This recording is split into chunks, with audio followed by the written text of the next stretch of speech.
Hi everyone, #1 Marmaduke fan here. So in a few of my reviews, I've mentioned that I'm moderately more happy with my DC purchases than Marvel, and I got the most recent 4 issues of Aquaman because of the digital codes. I said, what the heck, I'll give it a shot. I don't have an irrational hatred of Aquaman because he gets memed so much over how silly he is in the Super Friends cartoon. I'm open to the character, and he's been really badass in some of the cartoons I've watched. But I'm not clicking with this 100%, even though I like aspects of it. So one of the things I don't like is decompressed storytelling. I feel like I could do all 4 comics in one video, and it would be the equivalent of about 1 episode, but that might be pushing it a little bit. So today I'm going to talk about 27 and 28, and I'll say talking about 29 and 30 for another video, because I have a feeling I could pull 2 theses out of this. So today we're going to focus on 27 and 28. I bought the variants, but I gave them away before I had the idea of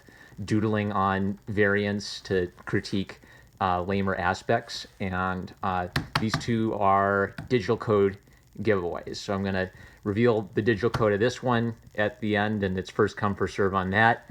And then comment, like, and subscribe if you want to go put your hat in the ring for issue 28 to get the digital code of these. So let me think. I am moderately happy with this, but the reason I think I'm not happy is we can see right here 2 names on the front of the book. So in a lot of comics, you will have a writer, penciler, inker, colorist, letterer.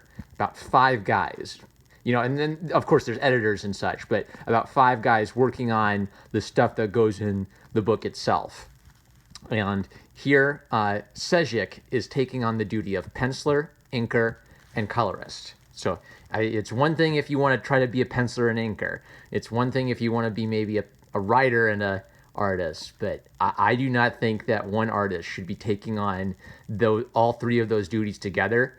And there are passages where you can see he was rushing to get it done, and other passages where he's a little more careful. And the other thing about this art style is it has a lot of the things that I like. Video after video, I keep hearing myself talking about the same thing. I talk about expression a lot and giving your characters actual human expression. I talk about variety and not having one face syndrome, where every single character's face and body type is exactly the same. I talk about looseness in your style, so that it's not you can have a really diagrammatic style, but for comic books, which are kind of a quick, cheap, low class type of low art, then it's understandable that you draw a little quicker than Leonardo da Vinci did. Leonardo da Vinci did 30 paintings in his lifetime that survive. A comic book probably has more than 30 pictures in just one little thin comic book. You have to draw faster than a Renaissance master, but you don't have to sacrifice beauty by drawing faster. You just have to have more passion and expressiveness in your line work, and that comes through practice. So I think Sedgwick has some of these qualities, but there's something about the total effect that is not clicking with. And what I'm understanding is that I'm having the experience that I admire Sedgwick because he's more talented than me in certain respects. He's doing things that I don't even know how to do with digital painting, but I see what's wrong, and I think he needs to take on less duties so that he can invest more time into the art itself. So let's crack this open. The thing I kept hearing at the comic book shop was Game of Thrones, because it has political intrigue. Not everything that has political intrigue is just like Game of Thrones. But let's just do a storybook time with Uncle Marmaduke fan, and I'll come up with critiques as they come. Can I get a little bit more light here? I am at the family house for Christmas, so let's knock out a few reviews. All right, so Aquaman wakes up and he sees, kind of a crab, Atlantean outcast, and some villain. And observation number 1 is that Sedgwick, full name Stefan Sedgwick, Stefan Sedgwick is the artist who I will see on the front page of DeviantArt, and I'll click on it, and then I'll click Fave, the little star icon, and then I'll look at it and I'll say, well, I don't like that part of it, but I'll keep it in my Faves folder, and then I'll move on, and then I just never bothered to go check the rest of Stefan Sedgwick's art. Everything that Stefan Sedgwick posts on DeviantArt has a similar problem to this, which is that it looks pretty good, but he sketched it out in a few minutes, and you can tell when you start looking at it carefully. Also, Stefan does have some variety in the faces that he draws and some expressiveness in the faces that he draws, but he has a tendency to make all of his men beautiful and all of his women beautiful. And it's okay to have like a few beautiful men and a few handsome women, but if all your women are handsome or if all your men are beautiful, it starts becoming uncanny valley, because it's very unusual to see a beautiful man or a handsome woman. It's easier for your mind to accept a handsome man and a beautiful woman, and the secret is in the structure of Aquaman's face here. A very long, pointed chin and kind of classically feminine, Greek proportioned face, so that it's beautiful, but it's on it. I don't know how to say. I think the words beautiful and handsome are just the perfect words to express the idea, because I don't know the proportions of it down to the nearest fraction. I just eyeball it when I'm drawing it. But this is what I would call a beautiful man based on how the face and the eyes and the mouth are all structured. So and the thing is that even though there is some variety in his characters, all the men have that kind of beautiful, girlish look to them. The color is okay, but I can see the tells. So there's a bubble brush texture that he uses, or he has some, bubble stock photos to just slap on top of the work. And coloring is where he's adding the most dimension to the characters. And sometimes it's just slapdash. So some of this is okay, kind of like some texture on the crab. And Aquaman always has sort of this armor texture. There's some armor brush that he has in Photoshop, and then he can just brush that on and add a little highlight and shadow to give it some dimension. But he's relying on his color to communicate everything about the characters rather than his lines. And in some of his line drawings, you're just going to see a few little dinky lines. Aquaman is trapped by these monsters, and he's hanging out with this girl called Dolphin, who is completely mute and communicates with gestures and expressions. And I really dig that, because that can be hard to do unless you understand expression. And Sedgwick gets expression, but I think maybe exaggerates it a little bit too much. I can see Sedgwick posing in the mirror, or I can see the photo reference where the actor or actress is doing a over-the-top, cheesy smile expression, and he draws that.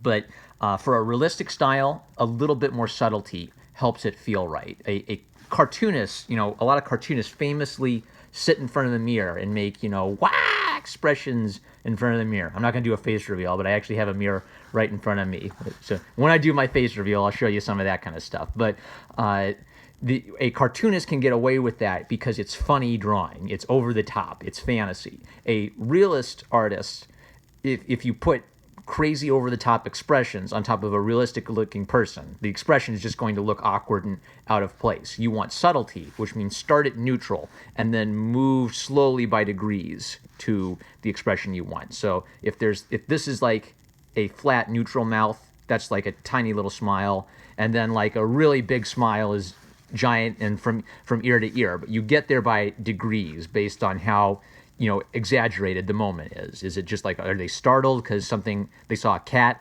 or are they in fear of their life because the monster showed up? Those are two extremes, and you get there just by little degrees from one all the way to the top, and you want to build. With Sedgwick, everyone's expression is kind of at like this cartoony extreme most of the time. So even though I enjoy that there's actually expression here, it's just it's a little bit cheesecakey. It's a little bit mugging to the camera. So this dude, I don't remember his name, but he's some sort of Atlantean who is an expert in the history of Atlantis, and he's got kind of like a big, beefy build. So see, there's variety, and he's trying to sneak in to get some sort of powerful object with this girl who I don't really know that much about. We can see a bit of that here, right? So they're puzzling it out, and she's kind of like putting her hand on her chin and thinking about it, and then putting her finger on her nose and thinking about it. So there's variety. They're doing posing. It's just a little cheesy. Can you see it? Can you see how that's sort of like when you tell a model, hey, look pensive, and then they put on that pensive look for you. But that's not actually how they look when they're pensive. That's how they look when they're trying to think in their head, gee, how do I look pensive? Let me imitate the look of pensiveness or of being overwhelmed. What is it? In drama, they tell you never milk the giant cow, because ham actors will have this tendency when they're intense, they'll put their hands up in the air and they'll grab something and they'll bring their fist down, and it looks like you're milking a giant cow's udders. Don't milk the giant cow's udders. Let yourself have a little subtlety in the expressions and body language that actors show. That's why I always tell artists, look at actors. Watch good actors performing their craft, because they've learned subtlety over time. So she kills this guard. So I guess there's some sort of violent coup going on, and they've got no problem exterminating the bad soldiers of the evil empire. And while that's going on, Mira, who is Aquaman's wife, is trying to break into the city. So Aquaman's been deposed, and some new king is there. And this is Garth, and I don't know what the heck is going on, because I've seen Garth in the Teen Titans ads, and he looks like the Garth from the TV series. This Garth doesn't look like the Garth from the TV series, so do they both exist in this universe? Is this the old Aqualad, and they're going to make the new Aqualad look like the Garth from Young Justice? I don't know. He's a character that very few people care about, and that doesn't have much iconic status, so I wouldn't care if they just started drawing him differently to make him look like Young Justice, just to help people clarify in their minds that, oh, okay, that's the Garth I know. And since he's a minor character, it's a little annoying to race swap a character all of a sudden, but when it's Aqualad, you care less than if it's Superman or Batman or something. So the plan is Mira's trying to get Garth to use magic to bust him in. I'm looking for some of the tells of some of... Okay, so here, let's look at this one as an example. So I like expressive and loose line work, but pretty much all that's been drawn here is a quick shoulder, a neck, a jawline, the helmet, and a few lines for hair. And then color is everything else after that. There's almost no interior shading and you need that because the line work is actually what gives you the punch of a comic book look, and the color is just something which I see as complementing the black and white art. That's why Marvel could publish black and white essentials for years, and it wouldn't have the same magic as a color comic book, but you could read it and understand it and still be impressed by the line drawing, because the line drawing all by itself has punch. Sedgwick combines all of his work into one task, essentially. His breakdowns are his inks, and the colors slapped down right on top of that, and sometimes it merges together into a single picture, but I can't read his lines. I can't see his line work underneath the layers of digital color. And that's probably like a feature, is like he says, hey, DC, hire me, I do my own color. And that looks really cool, kind of like Dinosaur scale texture, but there are many passages where it just all starts looking the same, and you can see that little goofy airbrush tool. You can see the goofy airbrush tool, and that's all he did, and then he just moved on to the next thing because he's rushing a lot of this. So this is actually a pretty okay passage where he's kind of quickly sketching out the texture of the dinosaur, but there are others where you can just see like a big, like 300 pixel airbrush at times. So Aquaman is able to tell the beast to stop, and they break out, and I want to be careful not to show everything. Aquaman and his best girl, Dolphin, break out, and they start having a fight with this evil pink crystal dude. And I think it wraps up... I skipped a page. So it wraps up with them hinting that Mira of Zabel might be the next logical choice to be Queen of Atlantis. Okay. Oh, okay, here's our digital code. So this one is first come, first serve. Let's get it nice and focused. So go to dccomics.com/redeem, and this one is yours. All right, this one is first come, first serve, and this one is going to be for a random number generator for people who like, comment, and subscribe. Hit that bell, and you can get the digital code for 28 too. All right, so this cover is not by Sedgwick. Sedgwick has a tendency of just putting a lot of things on his cover, and they're a little bit small here. But this is actually, I think, a bit more of a polished work than his interiors. but still has that same problem of almost no discernible line work. He's painting and thinking color-wise, and he's not spending nearly as much time thinking about line and the force that line gives his art. Everything gets a samey look as a result. All right, so I don't remember this cover artist. Let's see if I can find that credits page. So this variant cover is by Joshua Middleton, and I really like some of Joshua Middleton's other covers. This one's just okay, kind of cartoony. She looks nice. Thank you, DC. You know what guys like. So, not bad. It says she definitely brings in some kind of manga-inspired panel layouts with some dynamic and irregular shaped panels. So the fight is on, and Aquaman versus Mr. McCrystal face. And you kind of hear me as I'm talking about it. In the later two issues, I'll probably talk more about pacing, but all that really happened is Aquaman bust out in the last issue and charged at the bad guy, and now the fight is starting. With a little bit more click, we could have gotten this all down to one issue.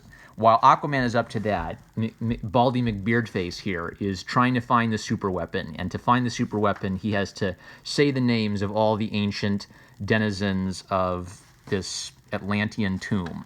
And since he's an expert in Atlantean history, he knows all their names.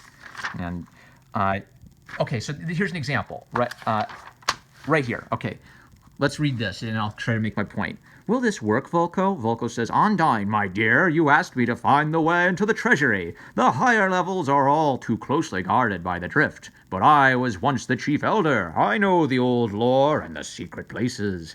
You'd think someone as well-versed as you would know that this level is supposed to be guarded too. Oh, it is, my dear, by ravenous specters of the dead. Indeed so. The shades of venerable elders and high-ranking nobles agreed to continue their devoted service to Atlantis after death by becoming the sentinels of the treasury. Myth says they are deadly. Quite right. Dead and deadly. Then how the hell are we? And then it shows up. All right. How about this? She says, well, you were one... Let's see here. How are we going to get this powerful object? You were once the elder. He says, I was, but this place is guarded by the dead. All right, 2 panels, and then move this guy here. Or even, look at all this space. Just put all that dialogue I mentioned right here, and give that monster, like, the rest of the space. And then you could even have a couple reaction shots here, and get this whole page down into here. They essentially said the same stuff about 3 times here. You are smart and know how to... The key points are, you are smart and know how to get that. It is dangerous down here, and we need to get something. And do you... Kind of her suggesting, do you really know what you're doing? Which foreshadows later when he thinks he knows what he's doing, but he eventually runs into a bad guy whose face he can't identify, and they're in trouble, or they're as good as dead. So those are like three basic ideas you have to communicate. You can communicate those basic ideas in 3 sentences if you're good at condensing it. This was what was nice about old 140 character Twitter, is it made everyone condense their thoughts to the point of even simplifying their letters down or sacrificing punctuation. But you got your thoughts down as condensedly as you could. This needs condension. So, yeah, I kind of dug sort of the zombie Atlantean ghost things generally. I thought they were pretty cool and pretty scary looking. And then, kind of goes on, greeting, lots of dudes. And while they're up to that, Garth and Mira are going to use magic to bust into Atlantis to try to depose the false king who's imprisoned, who has imprisoned Aquaman. And Aquaman and Dolphin continue their fight with Mr. Crystal, Pink Crystal Dude, and the evil Lobster Man talks politics about, what is it? I guess nobody knows that Arthur is alive. They think that King Arthur is dead. So this is now kind of relevant information that he has. And then, so here's where they run into a zombie whose face is decomposed. So Volko has no opportunity to identify him by face. And that was kind of a cool, scary look. But you can see how this is like mostly digital drawing. I guess it works because he's a ghost. So that when you're doing a bit about like a ghostly see-through person, it's less important to have hard black lines. You could do a color hold on your hard black lines and make them like this bluish color, so it's a bit more of a luminescent see-through kind of guy. But everything about Sedgwick's drawing unifies into a whole, which is good for painting, because in painting you want everything to unify in a whole, but the comics media typically has those harsh black lines because that helps you read it and helps you understand it quickly. The thick black ink lines of comic books exist because it makes it more legible, and it connects it with sort of the punchy feel of the black and white word balloons. So painterly styles, it's generally harder to make those work with the traditional medium of comics, unless you painted every single word and every single panel, I guess, and made a consistent look. So there's a disunity between this digital painting style and the crispness and the readability of comic books. But this is really well painted. This is Sedgwick, I think, showing a lot more time and effort into those panels, and then he'll suffer in other panels. Here we go. This is the panel I was looking at, right? Look at that. That is a like 30 pixel wide Photoshop airbrush tool. Just whoop, whoop, whoop, whoop. And I like quick drawing. I like quick drawings. I've praised Rembrandt drawings that he did in 10 seconds, but that's not Rembrandtian. That's I got to get this done. I got to get this done.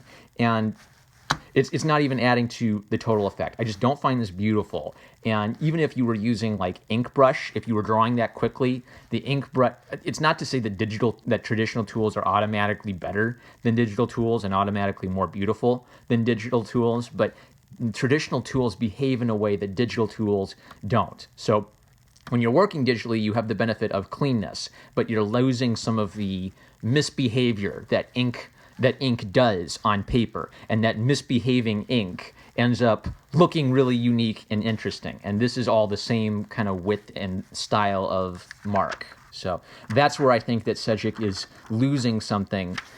But it doesn't look that good because you can tell this was done quickly and it's loose compared to the parts he actually cared about. And B, the marks themselves don't look as interesting as a traditional mark might if you were doing a similar quick drawing style. So I think Sedgwick would benefit either from getting tools which imitate traditional tools, having a traditional phase where he can just sketch it out quickly, and then using that traditional phase as the basis for his digital painting as a top layer. But this is just not a pleasing total effect. That's the point. Good face, kind of good stern expression, good habits of drawing quickly and sketching it out, but the total effect isn't coming together. And I think it's a consequence of Sedgwick trying to do too much as one person. There is this great little silent conversation between Aquaman and Dolphin, and I like how she's kind of conveying things with gestures and expressions. Sedgwick is doing a solid job of that, but it's almost like 90% of his expressions are sort of embarrassed smiles. So maybe it's a consequence of what his resource photos are, or he just needs to add a little bit more variety into his bag. So I am generally happy with how this whole scene went, because he was able to sell Dolphin as this thoughtful person who can't speak and uses other forms of communication. That was excellent. I'm really interested in her. All right, here's an example of where I think the cartoony expressions aren't really fitting with the realistic style. Do you see that mouth? That's kind of like a cartoony sad frowny face on top of a beautiful classically proportioned woman, and it ends up looking like she's got this ridiculously wide frog mouth. So one of my favorite videos that I keep going to again and again is it was a response to Zach on the pros and cons of committing to the bit, and I was talking about Squirrel Girl and the idea of Uncanny Valley. And what I was trying to argue was that it is possible to blend different kinds of styles or different kinds of art techniques together in a beautiful way. And the best artists are actually learning from as many types of artists as they possibly can and bringing that all into their own style. But one of the consequences of that is you can have things which don't work together that well. So generally speaking, cartoony faces don't work that well on realistic human beings. And this is an example of where I think it's not holding together that well. It's looking a little bit awkward. It's possible to make this work, and I think Sedgwick could make this work because this is a person who is more talented and has better digital painting techniques than I do, certainly. But I think the quickness is what's making it hard. If this was your first draft, then you could come in your second draft and say, okay, a little bit more subtlety in that mouth, maybe a little less width on that mouth. But you need enough time to come in and do a second draft. This is his breakdowns, and then from breakdowns right to colors. All right, I can't show that. All right, so that is issue 28. Hey, this was a good video. I'll probably have some more thoughts for the next one. So if you want the digital code of issue 28, like, comment, and subscribe. I'm #1 Marmaduke fan. Love you guys. Catch you later.